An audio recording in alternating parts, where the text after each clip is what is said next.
భార్యను చంపిన భర్త భార్యను చంపిన భర్త భార్యను చంపిన భర్త ఎక్కడ వార్తలు వచ్చినా ఎక్కడ క్రైమ్ గురించి వినిపించినా ఆల్మోస్ట్ ఇవే. భార్యను భర్త, భర్తను భార్య చంపడం శరమామూలుగా మారింది. చట్టానికి ఎలాగో ఆన్సర్ ఇవ్వాల్సిందే అంటూ కొందరు డైరెక్ట్గా స్టేషన్కు వెళ్ళి మరీ లొంగిపోతున్నారు.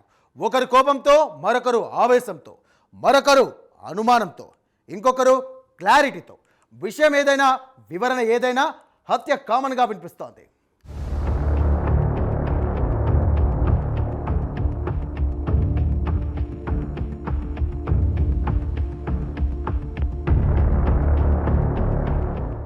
అనంతపురంలో 2 హత్యలు కలకలం రేపాయి.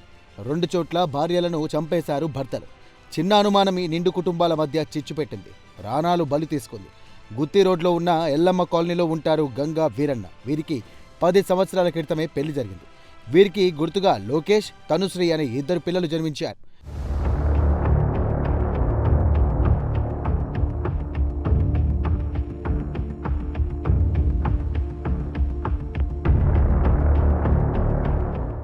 గంగా నగరంలోని బాబు అనే మరో యువకుడితో వివాహితర సంబంధం కొనసాగిస్తుందట. ఈ విషయం బాబు ఇంట్లో తెలియడంతో వచ్చి గొడవ పడ్డారట. దీంతో గంగా, వీరన్నల మధ్య కంటిన్యూగా గొడవలు జరుగుతూ ఉండేవి. ఇదే ఘటన మీద పంచాయతీ కూడా పెట్టుకున్నారు.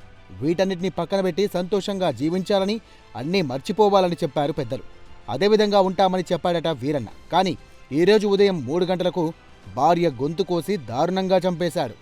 ఆ తర్వాత వెళ్లి స్టేషన్లో లొంగిపోయాడు. తల్లి చనిపోయింది, తండ్రి స్టేషన్లో ఉన్నాడు. మరి పిల్లల పరిస్థితి ఏంటి? అనాథలుగా జీవించాల్సిందేనా? అనాథలుగా పెరగాల్సిందేనా?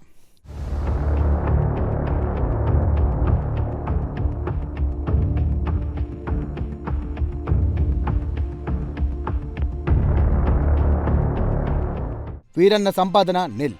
అయినా సరే భార్య గంగని ప్రైవేట్ ఆసుపత్రిలో పనిచేస్తూ పిల్లలను, కుటుంబాన్ని నెట్టుకొస్తుంది అంటూ తెలిపారు గంగ చెల్లెలు. భర్త తాపీ మేస్త్రి పనులు చేస్తూ తాగడానికి బానిసవడంతో ఇంటి భారం మొత్తం గంగనే చూసుకునేది అంటూ ఆవేదన చెందింది గంగ చెల్లెలు. బిందెలకాళ్ళు ఇల్లు మేము ఉండేది. వాళ్ళ పెళ్ళయి 10 ఏళ్ళు అవుతుంది. ఇక్కడ ఈ ఏరియాకి వచ్చి సంవత్సరం అవుతుంది. 2 పిల్లోళ్ళు ఉన్నారు. పెద్ద పిల్లోని పేరు లోకేష్, సన్నపాప పేరు తనుశ్రీ. వాళ్ళు ఏదో విషయంలో వేరే వాళ్ళని ఇష్టపడి వేరే పిల్లోనితో పోయిందనేసి గొడవ జరిగింది. అది స్టేషన్లో, 1 టౌన్ పోలీస్ స్టేషన్లో ఇంకా కేసు నడుస్తుంది. వాళ్ళు టైం ఇచ్చినారు, నెల టైము కలుస్తారని. అంత లోపలే వీళ్ళు కొట్లాడుకొని పెద్దల పంచాయతీ చేసి కలిసి ఇంటికి వచ్చినారు. బాగా నమ్మింది వాడిని, బాగుంటాను నేనని బాగా నమ్మించినాడు. నమ్మించి నెలంతా బాగున్నారు. ఆ నెల లోపలే వాడు ఇట్లా చేసినాడు. ఆ పిల్లోని ఇష్టం వల్ల పోయింది, వచ్చింది, అంతా అయిపోయిందిలే అనుకొని 2 సంసారం చేసుకొని పనికి పోతాండ్రి. వానికి ఇష్టం లేకపోయినా నటించినాడు. సంపల్లనో మళ్ళీ ఏం చేయాలనో కానీ బాగా చూసుకుంటాండ్రా, అయిపోయింది అన్నాడు. అది నమ్మి బాబు వచ్చింది. అడిగి బాబు స్టేషన్లోనే చెప్పింది, నేను పోను, వాడు చంపుతాడు, నాకు నమ్మకం లేదు అని నిన్న అన్నాడు. పోలీసు వాళ్ళు, వాళ్ళ అన్నోళ్ళంతా కలిపి లేదు నీకేమైనా మేము ఉంటాము అని బాండ్ పేపర్ రాపించుకొని సంతకాలు పెట్టించుకున్నారు. అది నమ్మి ఆ బాబు వచ్చింది. రేపొద్దు నాకేమైనా మీరే ఉన్నారులే, మీరు చూసుకుంటారులే అని ఆ బాబు అది నమ్మి ఇంటికి వచ్చింది. అది నమ్మి వచ్చిన తర్వాత నిన్న పనికి పోయి 11 వరకు మేలుకొనే ఉన్నారు. 3 పిల్లలు 2 బాగున్నారు. అంతా బాగా మాట్లాడుకుంటున్నారు. 2-2:30 మధ్యలో ఇట్లా జరిగినాక అంత చంపినాకో వాళ్ళ అన్నకు ఫోన్ చేసినాడు. వాళ్ళ పెద్దన్న కేశవ అని పామిల్లో ఉంటాడు. ఆయనకు ఫోన్ చేసినాడు. చేసి ఇట్లా చంపుతానాడంట, చంపేసినానన్నా నేను ఆ పాపని అని అన్న బెదిరించినాడు. వాళ్ళు భయం పడుకొని మా అమ్మకు ఫోన్ చేసినారు. అక్క చంపుతానాడంట, పోండి అక్క అంటే మా అమ్మ 4 గంటల కాడ వచ్చింది. ఆ మా అమ్మ వచ్చే లోపల చంపేసి బండి వేసుకొని పిల్లలను తీసుకొని పోయినాడు. 10 ఏళ్ళు అవుతుంది. మా అక్క ఫస్ట్ స్టార్టింగ్ 5 ఏళ్ళు ఇది కమలానగర్లో మైత్రి హాస్పిటల్లో పోతాండే. అక్కడ పోయినప్పుడు ఆ పిల్లోడు బాబు అనే అతను పరిచయము. ఆ పిల్లోనితో పరిచయం పెట్టుకుంది. మరి అక్కడ మానేసి ఇక్కడ ముత్యాలరెడ్డి బస్టాండ్ దగ్గర ముత్యాలరెడ్డి డైరీలో పోతాడు. దాంట్లో పోబట్టి 2 ఇయర్స్ అవుతుంది. తను ఎప్పుడు ఇంటికి రాదు, ఎవరికి తెలియదు కూడా ఆ విషయం. వాళ్ళ పరిచయం 8 ఏళ్ళు 5 ఏళ్ళు ఉంది వాళ్ళ పరిచయము. ఎవరికి బయటికి పడిందే లేదు. వాళ్ళ అమ్మ వాళ్ళ వచ్చి మొన్న ఇంటి దగ్గర గొడవ చేసినారు.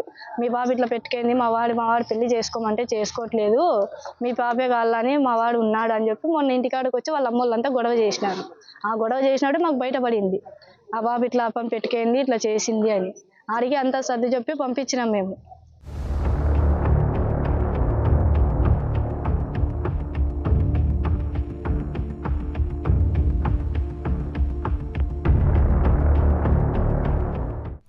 అటు రాయదుర్గం పట్టణంలోని ముత్తారాసి కాలనీలో ఉండేవారు మారన్న, కుల్లాయమ్మ. వీరికి 25 సంవత్సరాల క్రితమే వివాహం జరిగింది. 4 రోజుల క్రితం వీరిద్దరికీ గొడవ జరగడంతో పుట్టింటికి వచ్చింది కుల్లాయమ్మ. భర్త మారన్న అత్తగారింటికి వచ్చి రాత్రి అక్కడే ఉన్నాడు. కానీ బుధవారం తెల్లవారుజామున భార్యపై కత్తితో దాడి చేశాడు. తీవ్ర గాయాలతో కొట్టుమిట్టాడుతున్న కుల్లాయమ్మను ఆసుపత్రికి తరలించగా అక్కడే ప్రాణాలు వదిలింది.